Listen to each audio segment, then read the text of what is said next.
I've been to the Olympics with boxing. I've been to 5 different weight classes, and I fought the best in my era. The key punch in boxing is the jab. Boom, boom. Before you even throw the punches, your stance must be right as far as your pivot. You start off with your pivot, get on your pivot, and it's light. The jab goes like this. This is exactly how the jab go. Jab. You drop on the shots like this. You go here, here, here, back with the jab, down to the body, bow, So he saw everything right, everything wrong he did, and he fixed it. This is the beauty of the fight. The energy is good, and his energy is good. So.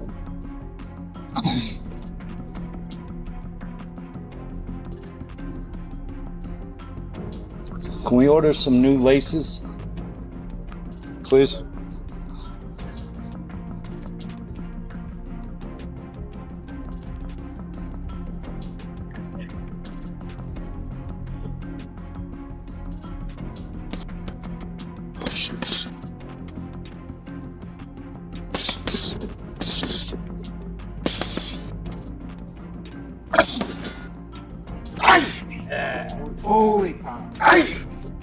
The most anticipated comeback in boxing history is about to shatter everything you thought you knew about legends past their prime. Mike Tyson and Floyd Mayweather are stepping back into training camps, and what's happening behind the scenes is absolutely wild. Tyson's trainer just dropped a bombshell that has the entire boxing world losing their minds. He's claiming Iron Mike looks stronger, sharper, and in better shape now than he did years ago when he was actively fighting. We're talking about a 58-year-old man who's moving like he's in his 30s again. But here's the kicker, this isn't just some feel-good comeback story. There's serious money on the line, massive egos at stake, and a rivalry that's been brewing for decades finally getting settled in the ring. Perfect time, perfect place now. Where's Mike? Put everything together. So mentally, physically, we're excited, man. We're excited. If the fight was next Saturday, you will be ready for it. We talk about Roy was 4 years ago. Today, Mike is much better than he was when he fought. And listen to what Tyson himself is saying about this whole thing. The man is getting philosophical about perfection, talking about how true mastery requires living inside technique, discipline, and timeless dedication every single day. But don't let the Zen master act fool you. When Iron Mike starts talking about perfection and dedication, that's when you know he's about to unleash hell on somebody. This isn't just training camp talk either. People who have been around Tyson for years are saying they've never seen him this focused, this locked in. He's treating this exhibition like it's the heavyweight championship of the world. And honestly, maybe that's exactly what it is for him. This could be his last chance to prove that age is just a number and that the baddest man on the planet still lives inside that 58-year-old body. It's so complex that if you're not good enough, you're beneath it. And if you surpass it, you're too high. It's just, you just can't win with that perfection game. It's just, when you're hot, you're hot. That's how it goes. But here's where things get absolutely insane. During sparring sessions, Tyson is showing flashes of his old brilliance that are making seasoned fighters and trainers stop what they're doing and just watch. We're talking about precision and ferocity that remind everyone why this man was the most feared heavyweight in history. Sparring partners are walking out of the gym looking like they've seen a ghost. One guy reportedly told his trainer he felt like he was facing the Mike Tyson from the late 80s. The speed is there. The power is definitely there. And that intimidation factor, that never left. Videos are leaking from the gym, and boxing analysts are breaking them down frame by frame, trying to figure out how a man pushing 60 is moving with this kind of explosive energy. Okay. Calm, be a good guy. Good. Round one. Oh, phew. We cut the ring. Exactly. Cut the ring. Exactly, Mike. Beautiful. Yes, just like that, Mike Tyson. Excellent, Mike. Excellent, Mike. Well, you break him. Unpredictable. Exactly, Mike. Beautiful. Roll, Mike. Excellent. Excellent. Complete game. Complete game. Beautiful game. Complete. There's nothing to say. You're complete. Excellent. Beautiful roll, Mike. Excellent roll. Excellent defense, champ. This is the perfect head position. This we talk about it. 40 seconds. Now get this part because it's absolutely mind-blowing. Every time Tyson steps into the ring, even just for training, there's this special energy that proves even at this age, he remains incredible. Gym rats who have been around boxing their entire lives are saying they've never felt an atmosphere like this. It's not just about the punches he's throwing or the combinations he's putting together. It's about the presence, the aura, the way he commands respect just by walking into the room. And here's what nobody's talking about. This energy is translating into real, measurable improvements in his performance. His footwork is crisp. His head movement is sharp. His timing is scary accurate. This isn't some washed-up former champion trying to relive his glory days. This is a legitimate threat getting ready to shock the world one more time. You can't teach what he has in him. It's something that's ingrained in him. He's been like that for his whole life, and you know that's why you see something special every time you see him fight, every time you see him do an interview. You know, he's just a special person, and he's putting on a special show. He's raising his techniques in the ring better and better every single day. His defense, his power, his speed, his endurance. Today he put everything together, the conditioning, everything in him. But wait, it gets even crazier when you hear about his training regimen. Tyson is running 7 miles daily and pushing his body harder than fighters half his age. 7 miles, at 58 years old. While most people his age are worried about their knees and backs, Iron Mike is out there grinding like he's preparing for the fight of his life. His conditioning coach says Tyson's cardiovascular system is performing at levels that would be impressive for a 30-year-old professional athlete. The man is adding more intensity to every workout, more speed to every combination, more power to every punch. And the scary part? His body is responding. His recovery time between training sessions is getting shorter. His endurance is increasing. His strength numbers are going up. This isn't just about staying in shape. This is about reaching a level of fitness that will allow him to compete with one of the greatest defensive fighters in boxing history. The 3 miles. If I could do the 3 miles in like, 15 minutes, then I'm hot. You know what I mean? If I can do 5-minute miles, then I'm on the ball. And that's what I ran for. I ran for speed. How fast can I do 4 miles? How fast can I do 7 miles? Yeah, and you knew if you were getting in that same 6-minute mile, then a 5-minute, 50-second mile, that's how you were getting better? Yes. Yeah. Yes. Throughout the course of a camp. Yeah, so no doubt about it. Would you start a camp and you'd feel like maybe you weren't going that fast, but as the camp went on? No, as the camp go on, you become better. Then when you become better, you push yourself more. You push yourself when sometimes you have to submit to yourself. You just have to push yourself. Meanwhile, on the other side of this equation, Floyd Mayweather is back in training camp after years away from serious preparation. And his sharpness, speed, and focus are proving he still commands boxing greatness. But here's what makes this so interesting. Mayweather's approach is completely different from Tyson's. While Iron Mike is grinding through 7-mile runs and explosive power training, Pretty Boy Floyd is working on the technical aspects that made him untouchable for decades. His footwork drills are precise. His defensive movements are fluid. His counterpunching timing is still absolutely perfect. Trainers who have worked with both fighters are saying this contrast in preparation styles is going to create one of the most fascinating matchups in recent memory. You've got raw power and intensity going up against technical perfection and ring intelligence. Slide and drop. Punch it, point it. Here we go. Drop, drop. Walk it. Pitch it. 6. Punch it. Pitch it.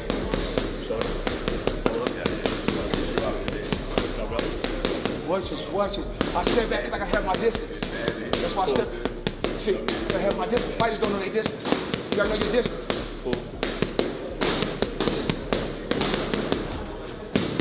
Pitch it.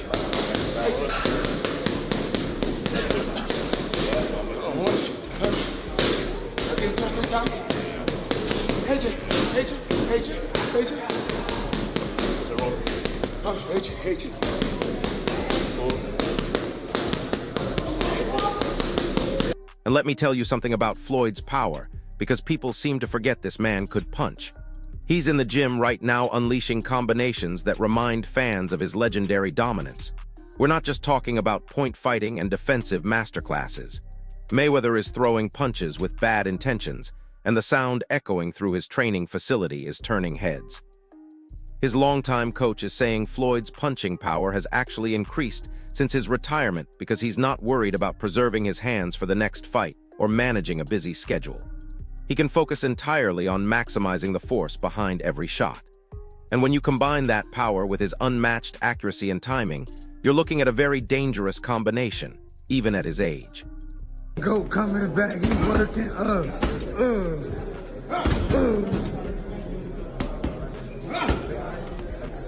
They act like you don't still got it, champ. They act like you don't still got it. Let them know, son. Oh.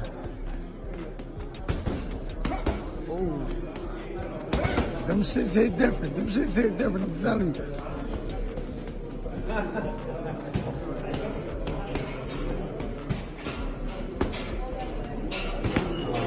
You know, Alex Fuller, check that weight balance. Here's where the technical stuff gets really wild. Mayweather is training with his trusted coach, showing the same discipline and precision that carried him to a perfect professional record. But they're not just running through the same old routines. They're developing specific strategies for dealing with Tyson's size, power, and aggressive style. The game plan they're working on is reportedly unlike anything Floyd has ever used before. His usual stick-and-move approach might not work against a fighter who can close distance as quickly as Floyd, and who hits with the kind of power that can end the fight with one shot. So they're incorporating more clinching techniques, more inside fighting skills, and more ways to neutralize Tyson's explosive rushes. It's fascinating to watch one of the smartest fighters in history adapt his entire approach for one specific opponent. Detroit area, I'm from Grand Rapids, Michigan, but everybody knows the earth is my turf. Mexico, get ready. Let me give you guys a little show. So we go straight in. Let's go straight in.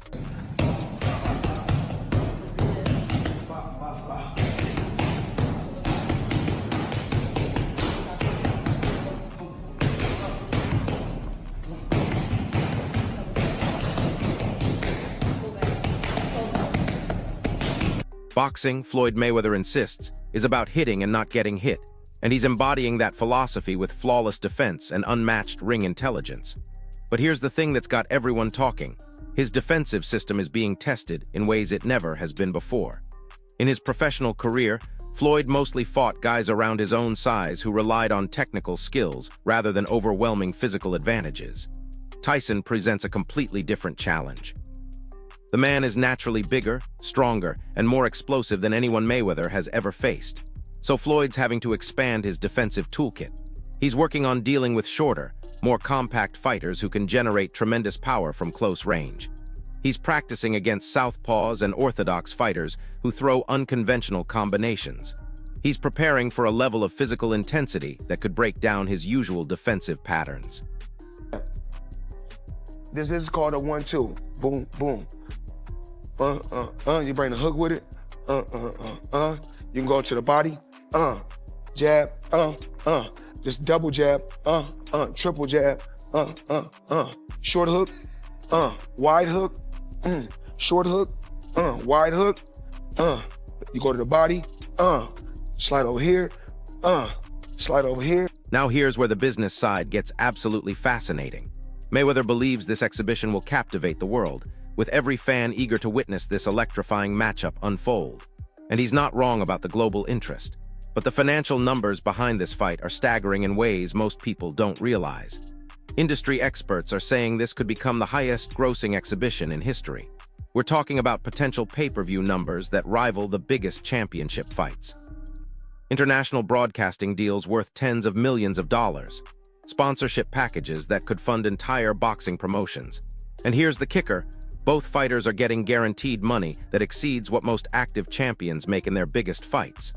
This isn't just about legacy or settling old scores. This is about generating life-changing money for two guys who are already wealthy beyond imagination.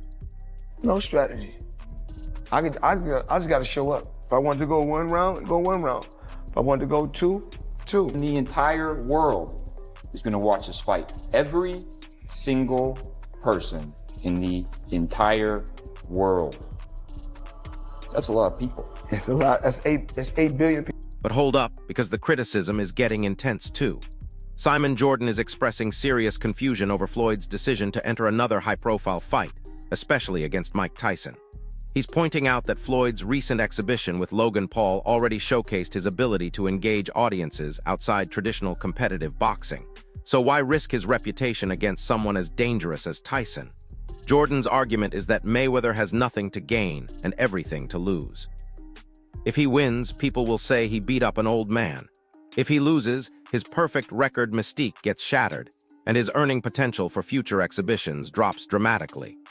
The strategic and commercial motivations make sense from a business standpoint, but from a legacy protection perspective, this fight seems like unnecessary risk for someone who's already cemented his place in boxing history.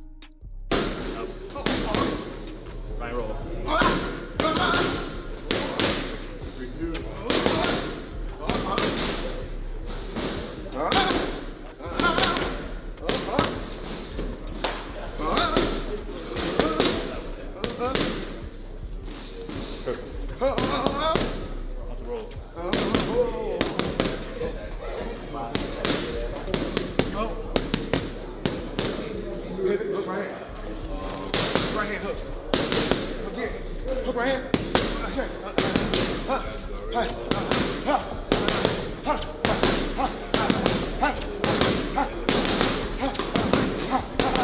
Here's what's really driving these decisions, and it's all about the money, guys.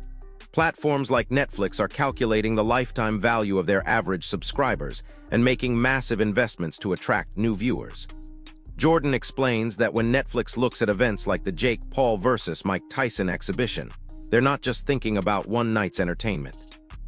They're thinking about how many new subscribers they can acquire and how much revenue those subscribers will generate over months or years. The average Netflix subscriber is valued at roughly $900 in lifetime revenue. So if an event like Mayweather versus Tyson brings in 2 million new subscribers, that's potentially $1.8 billion in long-term value. Suddenly, paying fighters $50 or even $100 million starts looking like a smart investment rather than an expensive gamble. Mayweather has had a variety of different bouts. I mean, I hear that he's going to fight Mike Tyson. I don't understand what that thinking is. Or an exhibition. We've seen him fight and hold up Conor McGregor in an exhibition fight. It's Netflix building entertainment models around sport. Sport is entertainment. It crosses over. Netflix have got a proven model of success that ultimately they invest some money into these sort of things, whether it's Jake Paul versus Mike Tyson or Jake Paul versus Anthony Joshua. They'll look at their lifetime value of their average subscriber, not every subscriber, but their average subscriber, and then they multiply it by the amount of subscribers they think they're going to get as new ones, and they make a commercial decision. Well, that's interesting, isn't it? Because everything that they've done so far is massive, and this obviously will be a talking point. I mean, Anthony Joshua's knockout. And get this, the subscriber growth from these boxing spectacles is absolutely massive. The Jake Paul versus Mike Tyson fight reportedly added millions of new Netflix subscribers in a single weekend. Millions. These aren't just casual viewers who watch the fight and cancel their subscriptions. Data shows that a significant percentage of people who sign up for major sporting events end up staying subscribed for months afterward. They get hooked on other content, their families start using the platform, and before you know it, Netflix has converted a one-time boxing viewer into a long-term revenue stream. This is why streaming platforms are willing to throw ridiculous money at these exhibitions. They're not just buying one fight. They're buying customer acquisition on a scale that traditional advertising could never achieve. Understand what people want, what the rest of the community wants, and actually, I don't know if that's the algorithm or just good research or just good instincts, well, they do great numbers. They have a 300 million subscriber base around the world, bigger than that now. I think the growth on the Mike Tyson, Jake Paul fights, I think they got 2 million subscribers out of it, new subscribers. Now, irrespective of whether some of those subscribers churn or don't stay for a long period of time, the average Netflix subscriber is worth $900. Some will be worth $1,500, some will be worth $29.99. So the average Netflix subscriber is worth $900. So by that mathematics, they paid Mike Tyson and Jake Paul something like 150 million, and they banked $2 billion. Well worth it. There's a scale. Now, sports, again, you look at what it is. You've got elites. But here's where things get even more complex. Jordan distinguishes between elite competitive boxing and media-driven spectacle, noting that matches involving social media influencers and retired legends are partially entertainment-focused while still maintaining elements of sport. This creates a weird gray area where traditional boxing fans feel conflicted about supporting events that blur the lines between legitimate competition and entertainment spectacle. On one hand, these fights are bringing massive mainstream attention to boxing and generating revenue that benefits the entire sport. On the other hand, they're potentially devaluing championship-level boxing by suggesting that celebrity matchups are just as valuable as fights between elite active competitors. It's a tension that's splitting the boxing community right down the middle.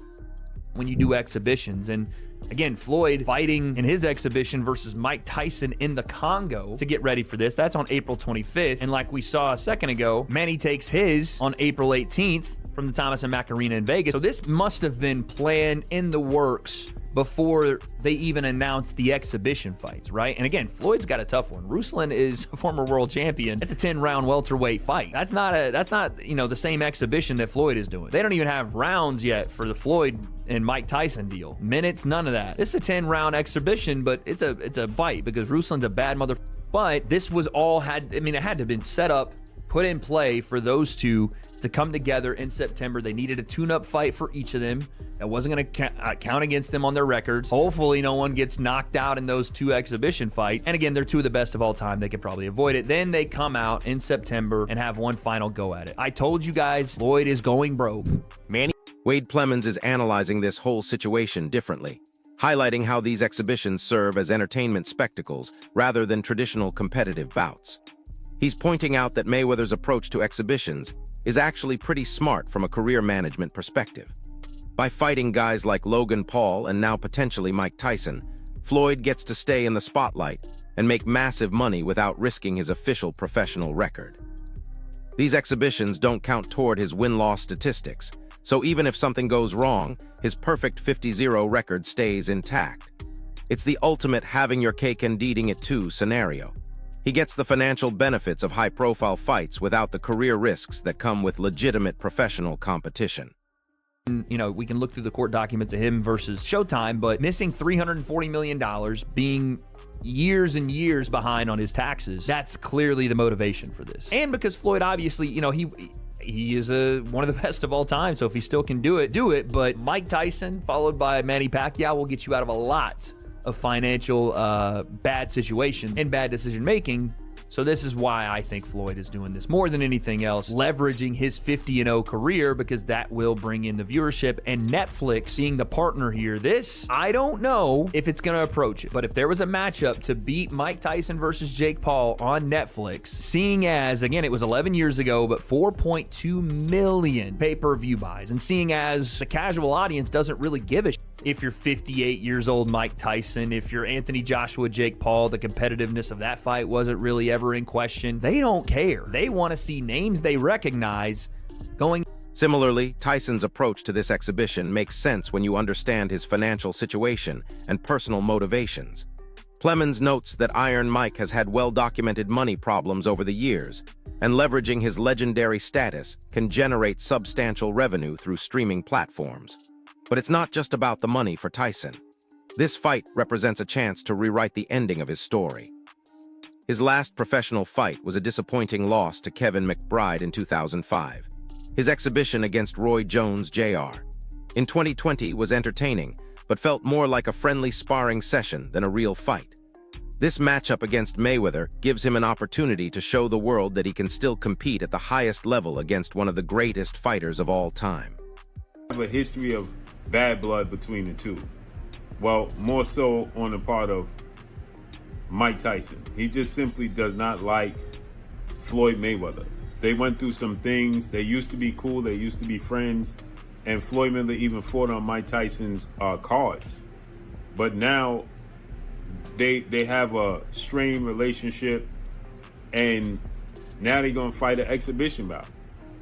This was... I don't even know what to say about this, right? But why not Floyd versus Roy Jones Jr.? Because Roy Jones and Floyd Mayweather have been going back. Now here's what nobody's talking about regarding the timing of all this. There's a carefully planned schedule behind these exhibitions that's designed for maximum impact and revenue generation. The Mayweather-Tyson fight isn't happening in isolation. It's part of a broader strategy involving multiple high-profile exhibitions, streaming platform partnerships, and international broadcasting deals. Industry insiders are saying this could be the beginning of a whole new business model for combat sports, where legendary fighters continue competing in exhibition formats well into their 50s and 60s. The success of this event could determine whether we see more retired champions coming back for lucrative exhibition matches, or whether this remains a unique experiment. More compatible as far as size goes. Roy is still bigger than Floyd, but as far as that goes, he's still fought that made his name at 54, 60, 68, and 75. Right? Now, he did go up to heavyweight, but they've been going back and forth. They've been jawing back and forth and going viral, going at each other. That would make more sense. I don't know where this came from and how this even came about, but we're going to get Floyd Mayweather in 2026 versus Iron Mike Tyson in the exhibition bout. Two legends, they're going to get their money. I guess Netflix is just looking to put out big money. I'm hearing that it's going to be on Netflix, right? It's going to be interesting to see how this unfolds and plays out. But this came out of nowhere. It's just bizarre. I want to know the weight class is going to be in. But let's talk about what's really going to make this fight special, the underlying rivalry and personal history between these two legends. This isn't just a random exhibition between two famous fighters. Tyson and Mayweather have been taking subtle shots at each other for years. There have been social media exchanges, interview comments, and public statements that have built up genuine tension between them. Tyson has questioned whether Floyd ever faced truly elite competition during his career. Mayweather has suggested that Tyson's reputation was built more on fear and intimidation than actual boxing skill. These aren't manufactured storylines created by promotional teams.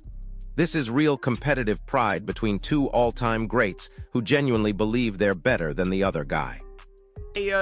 Top weight he fought at was 154 pounds. So Floyd, and he's still a smaller guy to this day. So I think you've got some advantages on both sides here. You've got Floyd, who is 11 years younger, but is, again, possibly given up something like 60 or 70 pounds here. And there's a reason we know there are weight classes in boxing. Now, there's already some trash talk here. So let me read you what Mike Tyson told us here. So he said, "This fight is something neither the world nor I ever thought would or could happen. However, boxing has entered a new era of the unpredictable, and this fight is as unpredictable as it gets. I still can't believe Floyd wants to really do this. It's going to be detrimental to his health, but he wants to do it, so it's signed and it's happening. I've been doing this for 30 years, and there hasn't been a single fighter that can tarnish my legacy." This is Floyd now, said Floyd Mayweather. "You already know that if I am going to do something, it's going to be big and it's going to be legendary. I'm the best in the business of boxing. This exhibition will give the fans what they want." Now, that's what it is. It's an exhibition, but Floyd is unblemished. He has been perfect. 50 up, 50 down. But it's been some years since Floyd last fought. Of course, he last fought professionally against Conor McGregor in 2017. He has had some exhibition fights since, but he's fought Logan Paul. He's fought some guys, a kickboxer.